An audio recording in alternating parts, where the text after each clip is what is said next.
मैं सुंदराम वर्मा, गांव दांता, जिला सीकर से हूँ। देखिए, मैंने 1971 में बीएससी किया था, विज्ञान और गणित। तो उस समय हरित क्रांति का दौर था और खेती हमारी उस जमाने के हिसाब से ठीक थी। तो मैं विज्ञान का विद्यार्थी था, तो जो नई बातें होती थी खेती के बारे में या मैगजीन्स में आती थी, तो मैं पढ़ता था उसको और मेरी गहरी रुचि धीरे धीरे हो गई। हर मैगजीन में नई बात आती थी। उस हरित क्रांति के दौर में कुछ ऐसे किसानों के बारे में किस्से आने लगे जिन्होंने काफी नया इनोवेटिव काम किया था। तो एक मेरे मन में यही आया कि इस खेती को हम एक नया रूप दें और हम खेती करें। मैंने खेती करने का फैसला किया बीएससी करने के बाद भी। 2-3 जगह मेरा डायरेक्ट अपॉइंटमेंट हुआ था एज ए साइंस टीचर, लेकिन मैंने ज्वाइन ही नहीं किया उसको और मैंने खेती शुरू की। तो जोबनेर कॉलेज के संपर्क में आया। तो एक पढ़ा लिखा किसान अगर उस समय किसी कॉलेज में गया तो वैज्ञानिकों ने उसको काफी महत्व दिया और उनसे काफी कुछ सीखा। उन्होंने अपने समस्याएं उठाते थे तो वो ट्रायल्स यहाँ करने लगे। ट्रायल करते करते 2 साइंटिस्टों ने यहाँ के एक्सपेरिमेंटों के आधार पे पीएचडी की। यहाँ के जो डिमोन्स्ट्रेशन होते थे, उनके प्रयोग होते थे, उनको मैं ही कंडक्ट करता था और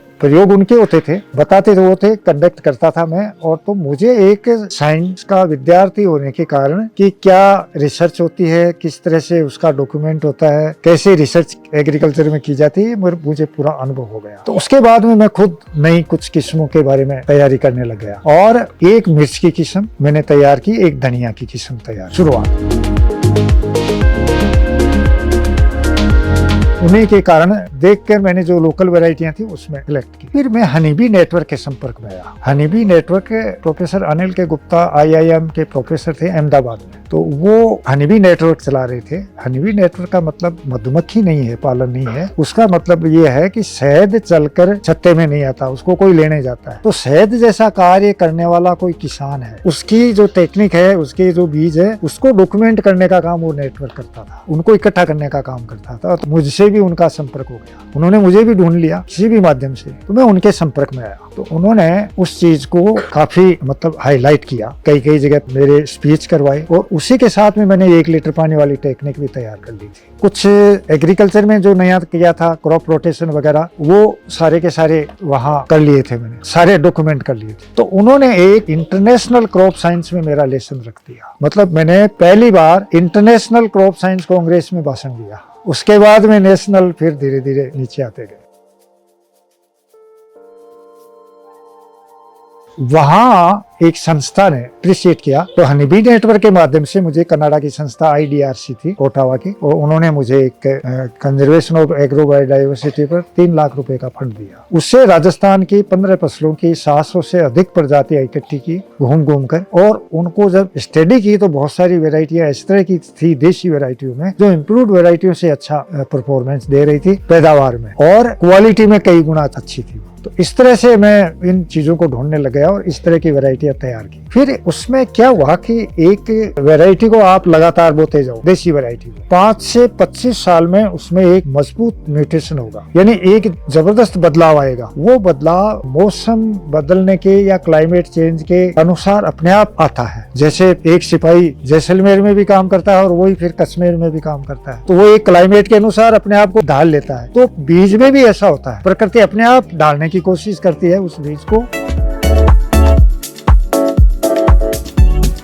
तो क्या होता है कि अगर हम किसी देशी चीज को लगातार बोते रहे, वो 5 से 25 साल में उसमें एक बहुत मजबूत बदलाव होगा, म्यूटेशन होगा, और वो म्यूटेशन अगर पकड़ में आ जाता है, देखने में आ जाता है, उससे कई सारी वैरायटियां तैयार की जा सकती है। तो ऐसे ही मैंने वो देखना शुरू किया। तो उसमें मैंने चने की, ग्वार की और सरसों की, इस तरह की कई वैरायटियां तैयार की हैं जो रोगरोधकता भी है और उसमें गुणवत्ता भी अच्छी है। सरसों की जो हमारी वैरायटी है उसमें 44% तक तेल है, और जो सफेद रोली होती है उसके प्रति प्रतिरोधक है। उसमें यूरिक एसिड कम होती है जो स्वास्थ्य के लिए हानिकारक है। ओमेगा 3, ओमेगा 6 ये उसमें अच्छी होती है जो स्वास्थ्य के लिए बहुत अच्छी है। तो कहने का मतलब है कि वो गुणवत्ता में भी अच्छी है और उसमें भी अच्छी है। तो उसके मैं ट्रायल फॉर्मल तरीके से, साइंटिफिक तरीके से ट्रायल करता हूँ। जो चीज अच्छी आती है उसके बाद में मैं वहाँ जो सक्षम इंस्टीट्यूट है, रिसर्च इंस्टीट्यूट है, चाहे वो ICAR का हो और चाहे एग्रीकल्चर यूनिवर्सिटी का हो, चाहे KVK हो, उनको उनमें भेजता हूँ और वहाँ की परफॉर्मेंस के बाद में उन वैरायटियों को फिर मैं आगे रजिस्ट्रेशन के लिए PPO एंड FRA में भेजता हूँ। वहाँ जब रजिस्ट्रेशन हो जाता है तो मार्केटिंग में लेते हैं। तो हमारी 2 वैरायटियाँ मार्केटिंग में है, अभी 3-4 वैरायटियाँ अभी और आ रही हैं जो वहाँ टेस्टिंग में चल रही है।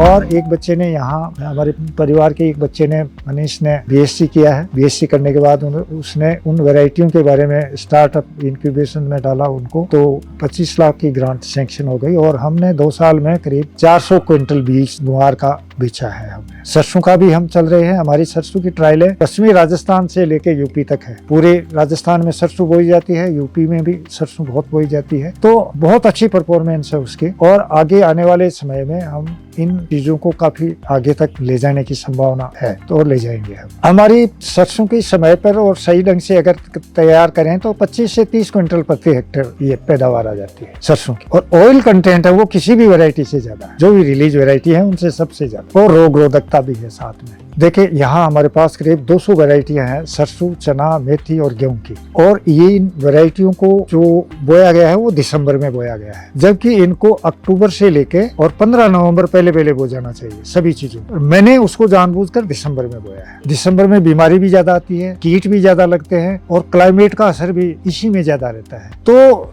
ये जितनी भी वैरायटी हैं उनमें यही देखने के लिए किया है कि इस बदलते मौसम में इनमें कौन सी वैरायटियां परफॉर्म कर रही है, जो बहुत पिछेती भी है। तो ऐसे मैं अपने लेवल पे ये प्रयोग कर रहा हूँ। जो सभी जो वैरायटियां हैं वो कोई भी हाइब्रिड नहीं है, इनमें सब जो नेचुरल म्यूटेशन है उसके द्वारा तैयार की गई है और उन्हीं में से ये वैरायटियां निकल रही हैं, जो बहुत कई वैरायटियां बहुत अच्छी परफॉर्मेंस देती हैं। देखिए ऐसा है कि हाइब्रिड बीज है वो उत्पादन बहुत अच्छा देते हैं, कोई दो राय नहीं है इसमें। और जो देश की खाद्य सुरक्षा है उसको भी सुनिश्चित किया है। लेकिन मैं 2 बात कह रहा हूँ कि एक ही बात पर जोर है। कुछ लोगों का ये है कि देशी किस्में बोनी चाहिए। देशी किस्में वहां तक ठीक है कि उनका संरक्षण बहुत जरूरी है। मैं जितने भी चीजों को बोता हूँ यहाँ, उनको कुछ साल बाद में जो काम की नहीं होती है उनको मैं NBPGR में देता हूँ। वो करेक्टराइजेशन करके उनको सुरक्षित करते हैं, क्योंकि करेक्टर वो 10 साल बाद, 50 साल बाद, 100 साल बाद पता नहीं कहाँ कब काम आ जाए, तो वो करेक्टराइजेशन करते हैं।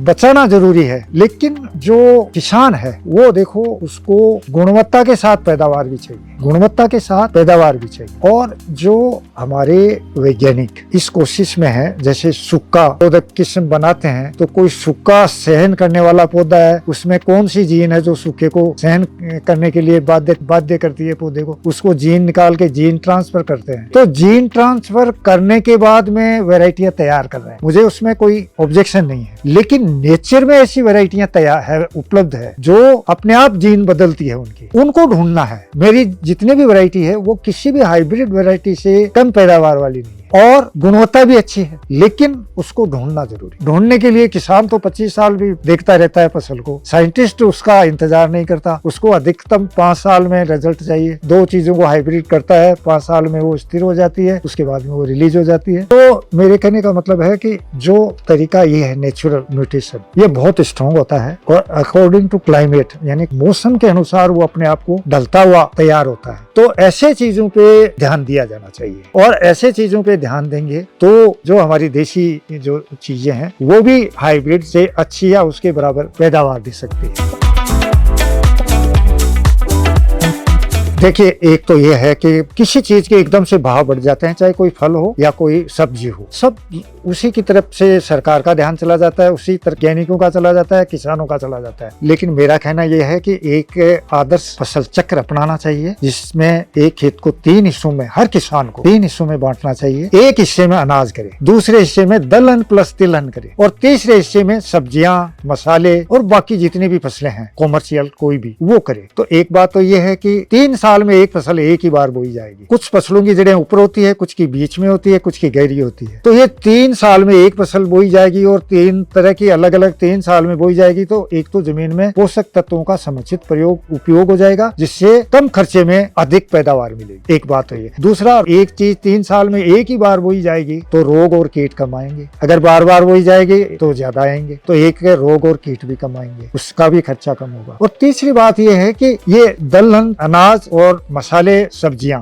ये मिला के 10-15 चीजें हो जाती है। तो एक खेत में 10-15 चीजें होंगी। कुछ चीजों के बहुत तेज भाव बढ़ेंगे, कुछ के मीडियम रहेंगे, कुछ के बहुत कमजोर भी हो जाएंगे। तो उससे क्या होगा कि उसकी जो औसत आय है वो बहुत अच्छी होगी और किसान कभी भी घाटे में नहीं रहेगा। अगर इन चीजों को हम अपनाते जाएं और सभी चीजों को हमें सब तरह के फलों को जो जैसा वातावरण है, जैसे पानी की उपलब्धता है, जैसी जमीन है, उसके अनुसार कोई भी फल, कोई भी फसल, कोई भी किसी भी तरह की जो सब्जियां हैं, कोई भी है, उसको ये नहीं कि ये अच्छी है ये कमजोर है, सबका उसमें समावेश होना चाहिए।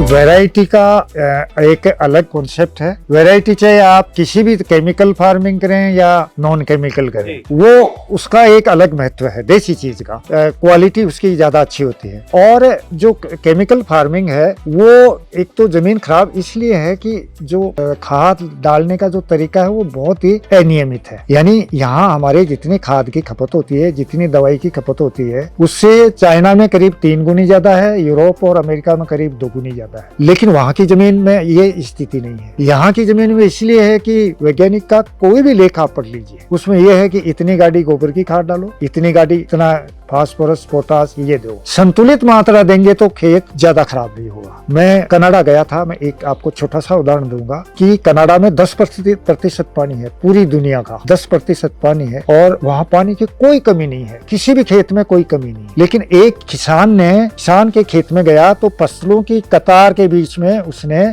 पेड़ों के पत्ते डाल रखे। मैंने देखा उसके खेत में कोई पेड़ नहीं था। मैंने कहा ये पत्ते कहाँ से लेके आए? तो मैंने कहा कि जो पंचायत है उसमें जो ठेका लेता हूँ मैं, कि मैं इतने पैसे दूंगा, 1 साल के जितने पत्ते होंगे मैं ले जाऊँ। वो वहां से लेकर पानी की बचत करने के लिए प्लस उसका खाद हो जाए बाद ऑर्गेनिक फार्म के लिए, वो इतना काम करता है। यहाँ कोई भी किसान ऐसा नहीं है जो अपने खेत के भी पत्ते इकट्ठा करता हो, फसलों के बीच में डालता हो। तो मेरे कहने का मतलब ये है कि अगर हम संतुलित मात्रा में अपनी जितने भी ऑर्गेनिक मैटर्स है वहाँ जलाते हैं, तो जलाने के बजाय अगर उसको काटकर उसको अगर खाद बनाया जाए या चारे के रूप में काम में लिया जाए, तो ऐसी समस्याओं से छुटकारा पाया जा सकता है। इस बारे में ज्यादा इसलिए नहीं सोचता कि हमारा अनुभव और उनकी कुछ शिक्षा, वो दोनों को समन्वय करके मैंने ये सब चीजें तैयार की है। क्यों? उन्होंने जो रिसर्च के तरीके हैं वो सीखा, और हमारा जो अनुभव था कि नेचुरल म्यूटेशन क्या होता है, म्यूटेशन जानते हैं, वो नेचुरल भी जानते हैं, लेकिन वो बहुत कम लोग पकड़ते हैं। कोई 1% साइंटिस्ट करते हैं, बाकी वो अपने तरीके से, आर्टिफिशियल तरीके से वो अपनी वैरायटियां तैयार करते हैं। तो मैं ये मानता हूँ कि बहुत अच्छा लगता है। कुछ वो हमसे सीख के जाते हैं, कुछ हम उनसे सीखते हैं। जो हमारा देसी गेहूँ है, यहाँ उत्तरी भारत में C306 है और मध्य प्रदेश और महाराष्ट्र में वो सुजाता के नाम से जाना जाता है। इन दोनों का 50 साल पुरानी वैरायटी है और सरकार की तरफ से कोई इनका प्रोडक्शन नहीं होता, लेकिन उसके बावजूद जबरदस्त बीज की मांग है, जबरदस्त इसका एरिया है। इसका कारण क्या है कि इसका एक स्वाद है, बहुत अच्छा स्वाद है, और इसकी कभी कभी ये थोक में 4500 रुपये में मध्य प्रदेश में बिकता है। उत्तरी भारत में तो लोग अपनी ज़रूरत के अनुसार ही बोते हैं, लेकिन वहाँ कॉमर्शियल बोते हैं तो वो खरीदते हैं 4 से 5 हज़ार रुपये के बीच में, फिर उसको ग्रेडिंग करके दूसरे देशों में 8 हज़ार रुपये तक बेचते हैं। तो उसका एक मार्केट है और उसका एक खाने का मतलब टेस्ट है, वो एक अभी भी बना हुआ है, लोगों को जानकारी। लेकिन पैदावार कम है, बोना कोई नहीं चाहता, खाना सब चाहते हैं। तो मैं भी ये सोच रहा था कि कोई म्यूटेशन ऐसा मिले, उसमें 20-25 साल से ये सोच रहा था कोई ऐसा बोना पौधा मिले इनमें जो लोग बोई भी, आड़ा नहीं गिरे और पैदावार भी अच्छी हो। तो ये मैं पिछले 15 साल से कर रहा हूँ। म्यूटेशन मुझे मिल गया लेकिन वो सस्टेन नहीं हो रहा था। 15 साल से इस बार थोड़ा एक लाइन हुई है, 700 में एक लाइन थोड़ी सस्टेन हुई, और अगले साल उसका थोड़ा बीज मल्टीप्लाई होगा और 3 साल के बाद में तो थोड़ा ज्यादा बीज हो जाएगा। और हम इस तरह से जो गुणवत्ता वाली चीजें हैं, मिर्च में भी हम कर रहे हैं। मिर्च की हमारे पास जो वेरायटी है वो पूरे इंडिया में हाईएस्ट कलर वैल्यू है और बहुत महंगे दामों पे बिकती है, 1000 रुपए किलो बिकती है। तो ऐसी वैरायटियां भी है हमारे पास। सरसों का मैंने जिक्र किया है, काबली चने की वैरायटी बहुत अच्छे मोटे दाने वाली है जो कम पानी में और कम समय में तैयार हो जाए। इस तरह से हमारे पास बहुत देसी वैरायटियों का काफी यहाँ चल रहा है। देखिए, एक तो कम से कम पानी का उपयोग करें, संतुलित मात्रा में खाद का प्रयोग करें और देसी खाद जरूर डालें। और दूसरा कि जो भी खेती करे वो सब चीजों का उसमें समावेश हो, चाहे अनाज हो, दालें हो, तिलहन हो, ताकि हमें आयात भी नहीं करना पड़े। और अगर आयात ये थोड़ा सा भी डाइवर्ट हो जाए ना, गेहूं चावल का एरिया 5% भी, तो हमारी सारी समस्याएं दूर हो सकती है। तो क्रॉप रोटेशन का ध्यान। इंटीग्रेटेड फार्मिंग सिस्टम जो है वो क्रॉप सिस्टम का ही एक क्रॉप रोटेशन का ही एक रूप है, लेकिन इंटीग्रेटेड फार्मिंग में कोई एक चीज जो ज्यादा फायदे वाली है उसको आगे बढ़ाते हैं। क्रॉप रोटेशन में सबका समावेश होता है, तो क्रॉप रोटेशन अपनाएं, वो इंटीग्रेटेड फार्मिंग अपने आप इंक्लूड हो जाएगी उसमें, वो जरूरी है।